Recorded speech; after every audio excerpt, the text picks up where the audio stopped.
And someday, some glorious morning, I shall see him face to face, all because of God's amazing grace. Through disappointment and danger too, through labors and sorrows we've come, but God's grace has guided safely through, and He will surely lead us home. And it's all because of God's amazing grace. Because of Calvary's mountain, He took my place. And someday, some glorious morning, I shall see Him face to face, all because of God's amazing grace. Then with the ransom around God's throne, we'll praise our Redeemer and King.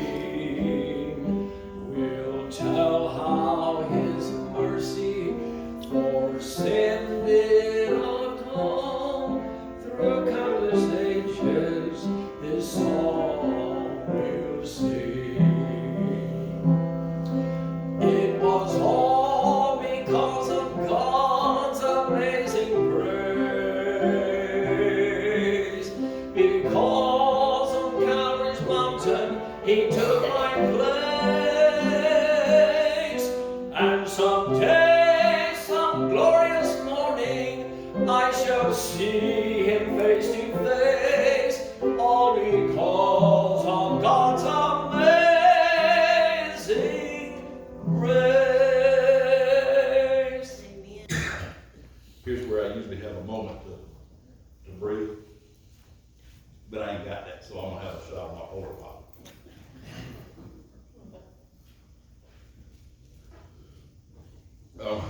There's a question I wonder if people ask themselves, because I ask it of people a lot. Maybe not out loud, but in my head, in my heart, I ask the question. And I think maybe there's a lot of questions that are like that, but this one I've been thinking about a lot lately. And that question is, who are they? You can hear that scripturally times in the Bible. Not the exact words come about, but circumstances come up. And I talked to you last time I stood up here about moment by moment, and you get to make choices each moment. And I want you to think today about who you are. How would you answer that question? Now, you ain't got to say it out loud, but how would you answer that question? If somebody said, who are you? How would you answer that question? Do you even know who you are? Do you even know who you are? Do you know who other people think you are? And if you think about that question, it's a lot deeper than it seems on the surface. I mean, it's a lot deeper. I want to read to you from 1 Samuel. This is chapter 16, verses 11 and 12, and this is familiar to a lot of you. So he asked Jesse, are these all the sons that you have? They're still the youngest, Jesse answered. He's tending the sheep. Samuel said, send for him. We won't sit down until he arrives. So he sent for him and had him brought in. He was glowing with health and had a fine appearance and handsome features. And then the Lord said, rise, anoint him. This is the one. Y'all know who that is? That's King David. Well, at that time, he ain't King David. That's just some little ruddy boy just out tending sheep. Can y'all think about how that day must have begun? That day for King David as this little ruddy boy. He gets up and goes out to tend to the flock, probably much the same as he did every day. He left that day knowing who he was, and he was the youngest of his family, and he was a shepherd boy. Y'all, that's just completely unremarkable. Unremarkable probably in his estimation, even in his father's estimation, because as Samuel was coming to examine his sons, he didn't even bring this little ruddy boy out. He let him stay in the field. Let him stay out with the flock. So Samuel left that day knowing who he was. His father even left him out in the field that day, knowing who he was. His brothers, knowing who he was, had him out that day. But then Samuel came, sent there by God. And after seeing all Jesse's other sons, and none of them being who God sent him to anoint, Samuel had Jesse send for his youngest, that little ruddy shepherd boy. Had him send for his youngest. Y'all remember what I said to you about how David must have left that house that day? Sure that he was the least of the household. Sure that he was the youngest. Sure that he was probably unremarkable. Then he was called back from the field and have this man of God tell him that he would be king. Can you imagine that moment? The moment for moment. Can you imagine that moment where David knew who he was and then he was not who he thought he was? He thought he was just a ruddy little unremarkable shepherd boy out tending the flock. And then the man of God came to him, the one who they believed, knew, the one who they knew had the power and authority to, if he appointed, if he anointed and said that this is a man of God, that this would be king, it would be so. They all had confidence in that. That moment must have been awesome for David. I mean, I imagine he just walked back to the field kind of with his eyes spinning around his head going, really? Me? His brothers. What must they have been like? You talking about little David? The little nobody that's out watching the flock? His father going, the youngest of my sons? The smallest, the weakest one? That's who he is? I mean, there was sureties there, and there were insureties there. They were not knowing what was happening. David, I'm sure he walked away going, well, the man of God said it, so it must be true, but really? He probably headed back off to the flock. But wasn't who he thought he was. He wouldn't finish that day up who he started that day as. He left that day knowing, but he didn't know. I'll read to you another. This is from the New Testament. This is Matthew 16, 17, and 18. And Jesus responded, Simon, son of Jonah, you're blessed because of flesh and blood did not reveal this to you, but my Father in heaven. And I also say to you that you are Peter, and on this rock I'll build my church, and the forces of Hades will not overpower it. Y'all know who that is? That's the famous Peter. Now this Peter we're talking about here, these circumstances are different from David. Peter is not the weakest one, not the ruddy shepherd boy. Peter is not. You see, Peter, David didn't think too much of himself. Peter thought a lot of himself. That's how we'll say that. Peter thought a lot of himself. I don't think David had any delusions of his grandeur. I think Peter probably had a lot of delusions of his grandeur. I don't think David thought himself worthy to be king. Peter probably thought with just a little bit of effort he could be. That's probably, the Bible doesn't speak to this. This is seeing the personalities of these people and thinking who they are, but Jesus looks at Peter anyway, this brash, self-confident, overly self-confident person, and he says, this is the one I'll build a church on. Now, that statement requires a lot more than I don't have time to give it today, saying that this is the one I'll build a church on. Y'all, there's a lot more that goes into it, and I could talk to you 2 or 3 Sundays about what that means. But suffice it to say that, at least for today, Peter, at the moment Jesus said that to him, was not living the life of one who you would think would be the rock. And we can say that now, not because of what we know of Peter at this time, but because of what we know of Peter later. But then again, the whole purpose of the question was to point to the difference in who David was and who he thought he was. He thought he was just a normal shepherd boy, and Peter thought he was one step away from greatness anyway. That's who Peter thought he probably was. But I think his estimation of himself was pretty high, and both of them were wrong. David had to be told of all that he would do, and Peter had to be changed, but he had to be broken down until what he thought of himself was actually true. You remember Peter bragging about how if everyone else deserted Jesus, that he wouldn't. Y'all remember that? Oh Lord, if all of them fall away, I won't. I'll still be right here. You remember the garden when the soldiers come for Jesus, and Peter whoops his sword out and takes the ear off of one of them coming. Peter standing his ground. You know the rest of the story where around that fire burning out there where the little girl asks, he says, you was one of these. He says, no, I don't. I wasn't. I don't know him. You remember that, Peter, too? You know, Peter wasn't who he thought he was. You know, Peter wasn't who he thought he was at that moment. Peter would change, though. Peter would change. There was no strong Peter there. There was just a pretender at that moment. But then after his denial and Jesus' resurrection, Peter found who he really was. Through Jesus' love and grace, Peter found who he really was. Peter needed to be broken down from his false bravado, and David coming to believe all that he might be. Both of them only through God. Both of them only being able to be all that they might be after God makes them that. Y'all starting to see their lives for what they were? Are you starting to see the journey that they were on? One needed to be made more than he or anybody else thought he could be. The other needed to leave behind all deception and truly become who he was professing to be. And who are you? Who are you called to be? Who are you called to be today? Think about David at that moment. David is not sure of himself. Now, I'm not going to say he's unsure of himself, but through culture and the way he's raised, David knows that he's just a shepherd boy. You know, he doesn't feel like he has much more to offer than tending the flock. I mean, he's got these older brothers. You know, and surely they're more prepared. Surely they're more ready. I mean, look at him. Heads and shoulders above this little ruddy shepherd boy. Yeah, he was good looking in his appearance, but he was a little boy. But in his estimation, surely they would be more appropriate, more suited for the task. Surely they were the ones that Samuel was coming to see. Surely. Now we do that.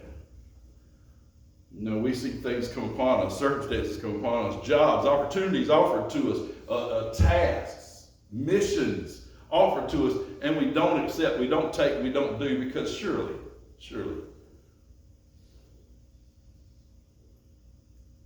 somebody else would be better.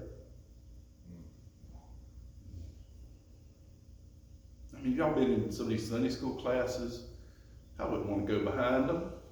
You know, Miss Lori, I hate to have to go up your class behind you. You do such a great job in your Sunday school class. I would never want to do that because I could never be as good as Miss Lori is at that. I would never want to have to sing Amazing Grace behind Mr. Charlie. Did y'all hear that? I would never want to have to sing Amazing Grace behind them. But David's estimation of himself was wrong. He didn't fight it. He didn't fight it like so many do. He didn't run away from it like Jonah. He didn't run away. He just was sure he knew who he was, but who he thought he wasn't. Now Peter on the other hand, I mean, I'm gonna say he'd wear a cape if he could. I want to say that's bad. Y'all, I hope capes come back. I'm gonna wear a cape too. But Peter thinks he deserves a cape. You know, Peter thinks he's all but a superhero already. You know, Peter with the sword in the ear. Peter with the, oh Lord, if they all fall away, I won't. And then the same little Peter around the fire telling the little girl, I don't know who that man is. No, I don't know. But then that day on the beach, when Jesus comes to Peter and meets him, and Peter sees him, and Peter comes out the boat, coming to see his Lord and Savior, and Jesus asks him, do you love me? Yeah, Lord. This timid Peter. Yeah, Lord, I love you. Peter, do you love me? Lord, you know I love you. Peter, do you love me? Yes, Lord, I love you. And then he's Peter the rock then. Oh, he's the rock now. He's worthy now. He's strong enough now. He is the rock that Jesus could build his church off of. He is that one now. That's who Peter is now. Y'all, change has happened. Change has happened. And who you are today does not mean that's who you're going to finish out your day as. I told you moment by moment you have chances and opportunities to make choices, and you do. Every day you get to decide who you're going to be. Every day the world decides who you are too. Every day the world decides your worth. Every day the world decides what you can do and what you can't do. Every day the world decides those things for you. And they're wrong. At least many of them are wrong. Unless they know who my God is, unless they're a Samuel who was sent there to point and say, you're the one. You know, there ain't much of that now. But I'm going to tell you, who you wake up in the morning is not who you have to go to bed as. Who you think you are, what your estimation of yourself is not necessarily what it is. It's just not. It's not. And it's not because you're so great, like the great Peter. It's not because of that, but it's because him who lives in you, him who can live in you, is so great. So great. Lord knows I can't stand before y'all and preach and teach and talk. I can't stand before you and do that. But in him I can. In him I look forward to it. In him I feel perfectly capable of doing it. In him I feel perfectly comfortable in doing it. In him. But apart from him I'm lost and I'm nothing. Apart from him I agree with the world. I'm not worthy to do that. I shouldn't be standing up there before you telling you about a loving God. I shouldn't be standing there telling you about sin and avoiding it in your life. The Lord knows how to walk my share of it. But because of him, I can. Because of him, you can. Whatever your task is, whatever you're being called to do, you can do. If God has told you, you can do. If God has encouraged you to do, you can do. You can do. It might not look like everybody thinks it's supposed to look. Might not be exactly what everybody thinks. Because I'm going to tell y'all, if many churches in our denomination were in here today, they'd be like, well, y'all just kind of throw that against the wall and see what stuck, didn't you? You didn't have no plan going into that, did you? I told him the other day, I kind of thrive in the chaos. It ain't because I'm that good, it's because that's how I live all the time. You know, it's always just one moment away from complete collapse in my life.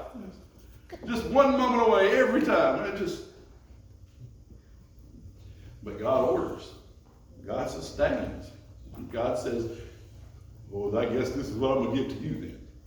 I'm going to let you flourish in that circumstance. And I say that only because your circumstances don't have to look like you think they should. Don't have to look like what the world thinks you should look like. To accomplish something for him, you don't have to be what they think you should be. To accomplish something for him, you don't have to say or do or act or come from or any of those things. You don't have to. Because he picks who he wants to pick. Shepherd boy out the field. Big, tall, tough Peter. He can use them all. But he's got to change them. He's got to change the one that thinks they're lowly and weak. He's got to change them into the mighty. I mean, David had his mighty men in Scripture. If you are worthy to have some of the best soldiers, the toughest, roughest soldiers ever to walk the face of the earth, called David's mighty men, you know, if you are worthy to have those people follow you, you're worthy. If you're strong enough that those people will willingly follow you, you are strong. If you're just some little shepherd boy with a rock and a stick, and you killed a lion, you strong. David did all those things. He did all those things. You can do whatever God lays before you. You can handle, you can go, you can be. Whatever God lays before you, you can do it. I mean, there's no doubt in my mind. And it ain't because of nothing you got. It's not because of nothing you've learned. It's all because of who you've accepted. It's all because of what he's given to you. It's all because of who he's prepared to see you. It's a tool made for a task, and you are a tool made for a task. He made you perfectly, especially for a task. Mr. Doug brings me tools sometimes. Old rusty tools. I like old rusty tools. But the last one he brought me was a wrench. Had a square end on it. If you're a welder, it looked like a striker. The thing you mash, got a little hole in it, you know, you mash a little spark come out of it, a little cup down here and a hole cut at the bottom of it. You look at that and you go, what in the world is that for? I didn't know what that was for, and I usually know what these tools are for. It was a bed wrench. A bed wrench. One tool, made to do one job, to reach one bolt on a bed you have to put together. I don't know how much use that tool would be for many other things, but for its purpose, it's irreplaceable. Because apart from that wrench, you are not putting that bed together. At least if you put it together, it's going to wobble. I'm a big boy. I can't hop in a wobbly bed. But a tool for the task. The tool for the task. Certain things, I have that at work a lot. People come in and say, what's the cheapest way I can do this? And I'm going to tell y'all, if you're a welder, there is no cheap way to weld. There's no cheap way. You have to have the right equipment to do that job. You have to have the right equipment. You have to have the right materials. And apart from that, you're not going to get a good weld. You're just not. Oh, I've seen so-and-so. Yeah, I've seen miracles happen too. But apart from the tool, what I want you to know is that you're the tool. You're the tool. You're the tool that was put here for a task. And you might be like a 9/16 wrench. You might have a lot of tasks. You might be able to be used in a lot of places. Yeah, you might see every 9/16 wrench, you can handle that. You can handle that 9/16 nut every time. That might be you. Or you might be the bed wrench. And you got one purpose. But if you don't do that one purpose you were made for, what does that mean for the bed wrench? Don't miss your opportunity. Just throw that wrench away. That wrench is not fulfilling the purpose that it was put for. That's a useless tool. That's a useless wrench. You're not useless. You have tasks. You have somewhere to go, somewhere to be, somebody waiting. God's got something for you. I'm going to ask our musicians to come forward. I'm going to tell you, I don't know where you are. I know that if you ain't saved, you need to be. I know that if you ain't working, you need to be. I know that if you don't think you're much, you need to change your estimation of yourself. I know that if you think you're awesome and great, you might need to change your estimation of yourself too. Not saying you do, but you might. I want to tell you, don't pretend. I want you to be who God intended, be who God told, but be who you are. Know if you're Peter the rock, or if you're Peter in the garden pretending. Know who you are. God's got a plan for you, and if you will humble yourself and allow Him to, He will make you into the mighty warrior. He will make you into the mighty tool if you will humble yourself and allow Him to. Or if you will do the opposite and be proud of God who made you and say, Lord, here I am, use me. I could accomplish, because David needed that. And I pray that whatever your need is today, that you come. If you're lost, come for the first time. Come down here and accept Jesus Christ as your Savior. If you're struggling, come and give it to Him. If you want to rededicate, do it. Whatever your need is, I pray that you do it. I'm going to say the same thing again I say every Sunday. God, I'm talking about as a personal God. He's not just in this place here. He's sitting with you. So if you don't come down here, He's still beside you, still around you, still leading you, still nudging and nurturing. He's still there. I want to tell you, just because you don't come down, don't mean you hid from Him, because He knows. You know, one thing about David and Peter, God knew who they were. Even when they didn't, God knew. He knows who you are. You're handling your business with Him, as we say. All hearts clear? Don't leave a burden on your back. Don't carry a burden out these doors. Don't hold on to a burden that you were supposed to leave at this altar today, that you were supposed to leave in this place today. Don't. Every opportunity is offered. Every opportunity is afforded to you right now. Having said that, Trevor has come forward, requested baptism, so we're going to have a baptism. Oh. We'll get back with you for a date, because we like to party. So we'll make sure it's a day where we can have a big showing and a big luncheon, and Trevor will let us know when that's going to be. All hearts clear? All right, we're going. We're going out and we're going to our Sunday school classes. We're going to learn more. We're going to fill our quiver with arrows. We're going to strengthen our arms. We're going to sharpen our swords. We're going to sharpen our tongues. We're going to learn more. We're going to grow more. And we're going to go out into the world and we're going to meet them. And you got to be strong.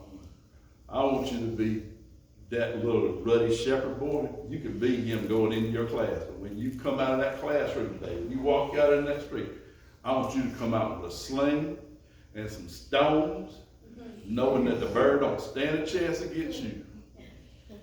The lion can't stand before you, knowing that God is on your side and you have no limitations in him. Nothing can stop you, because nothing can stop him. Nothing can stop him. All right, as we go, the Lord loves you, and I do too. All right. Miss Aya, would you close us with prayer?